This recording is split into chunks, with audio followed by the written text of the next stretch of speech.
बिस्मिल्लाहिर्रहमानिर्रहीम। शुरू करता हूँ अल्लाह के नाम से जो बड़ा मेहरबान और निहायत रहम वाला है। आज का हमारा सबक ये है कि शोहर और बीवी का झगड़ा ख़त्म किस तरह किया जाए। शोहर झगड़ा तब करता है जब दूसरी औरत उसकी ज़िंदगी में आ जाती है। महबूब झगड़ा तब करता है, तब नाराज़ होता है जब दूसरी औरत उसकी ज़िंदगी में आ जाती है। अब दूसरी औरत, अब आप अगर बीवी हैं किसी मर्द की, तो आपको ये ज़रूर पता होगा कि मेरा बंदा जो है वो दूसरी औरत के पास जाता है, तो आपको दूसरी औरत का इल्म ज़रूर होगा, आपको उसका नाम भी पता होगा, आपको उसकी वालदा का भी नाम पता होगा, क्योंकि शोहर को आप ही जान सकती हैं ज़्यादा। अगर तो कोई ऐसा मसला आपके घरों में चल रहा है या ख़ानदान में कोई ऐसा मसला चल रहा है, आप अपना घर बचाना चाहती हैं, तो अल्लाह का नाम लें और ये तवीज़ बनाएं और इसका इस्तेमाल करें। 7 दिनों में आपको इसका रिज़ल्ट मिल जाएगा, असर शुरू हो जाएगा। अब इसको बनाने से पहले मैं आपको ये बता दूं कि 5 वक़्त की नमाज ज़रूर अदा करनी है साथ, और पूरे काम छोड़ने हैं। यहाँ पे मैं अपना व्हाट्सअप नंबर लिख देता हूँ। कोई भी मसला हो तो आपने मुझे इस नंबर पर बता देना है कि भाई मेरा काम नहीं हो रहा, क्यों नहीं हो रहा। आप हिसाब लगवाना चाहते हैं तो इस नंबर पर रब्ता कर सकते हैं, 669906 व्हाट्सअप नंबर है, इस पर बना हुआ। अगर आपको इसकी पिक्चर चाहिए इस तवीज़ की, तो वो भी मैं आपको भेज सकता हूँ। आपने एक कागज़ का टुकड़ा लेना है और या ऊपर आपने ये नक्श बनाना है, और चारों साइडों पर आपने ना या अल्लाह ज़रूर लिखना है, या अल्लाह या अल्लाह। इधर भी या अल्लाह लिख दें, इधर भी आप या अल्लाह लिख दें, ठीक है। नीचे आपने अल्लाह पाक का इसमें मुबारक है या वदूदु अल हय्युल क़य्यूम, आपने ये लिखना है नीचे। उसके नीचे आपने लिखना है फ़लाँ बिन फ़लाँ।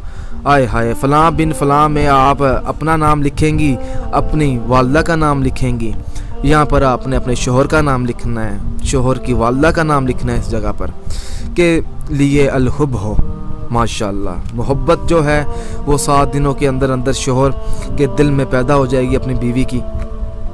अब बात आती है कि इसका इस्तेमाल किस तरह करना है। इस्तेमाल भी मैं आपको बता देता हूँ कि देखें, इसको इस्तेमाल करने के तो बेशुमार तरीके हैं, चाहे वो बड़ा तरीका है चाहे वो आसान तरीका है। मेरी कोशिश ये है कि मैं आप लोगों तक ना कोई आसान अमल पहुँचाऊँ। इसका जो इस्तेमाल है ना, आप किसी भारी चीज़ के नीचे कर लें, इसको एक तावीज़ की शक्ल दे दें, बंद कर लें। उसके बाद आप घर में कोई भारी चीज़, कोई अलमारी हो सकती है, कोई बेड हो सकता है, या कोई मतलब कि जो पुराने घरों में पेटियां पड़ी होती हैं, आप उनके नीचे दबा सकते हैं इसको।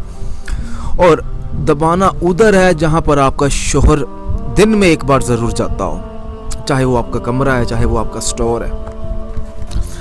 7 दिन तक ना आपने हर नमाज अदा करने के बाद ना 1111 मरतबा ना या वदूदू का जिक्र ज़रूर करना है। मैं नीचे लिख देता हूँ, 1111 मरतबा या वदूदू का आपने 7 दिन हर नमाज के बाद इसका विर्द करना है। और हर नमाज अदा करने के बाद अल्लाह पाक से आपने दुआ ज़रूर करनी है अपने शोहर के लिए। अब दुआ करने का तरीका बड़ा ही आसान है। हाथ उठाएं, हाथ उठाकर आप सबसे पहले पढ़ें या अल्लाह का विर्द करें 21 बार, उसके बाद या मोहम्मद का विर्द करें 21 बार। उसके बाद आपने अपनी कामयाबी के लिए दुआ मांगनी है। 7 दिन तरीका इसी तरह करें, 7 दिन वजीफ़ा ये जो या वदूदू का बताया है मैंने, इसी तरह पढ़ें। इंशाअल्लाह ताला आपका जो भी मसला है वो ख़त्म हो जाएगा। इसके अलावा कुछ भी पूछना हो तो आप मुझसे रब्ता कर सकते हैं। अगर वीडियो पसंद आई हो तो इस वीडियो को लाइक करें और शेयर करें, और हमारे चैनल तवीज़ टीचर को सब्सक्राइब ज़रूर करें।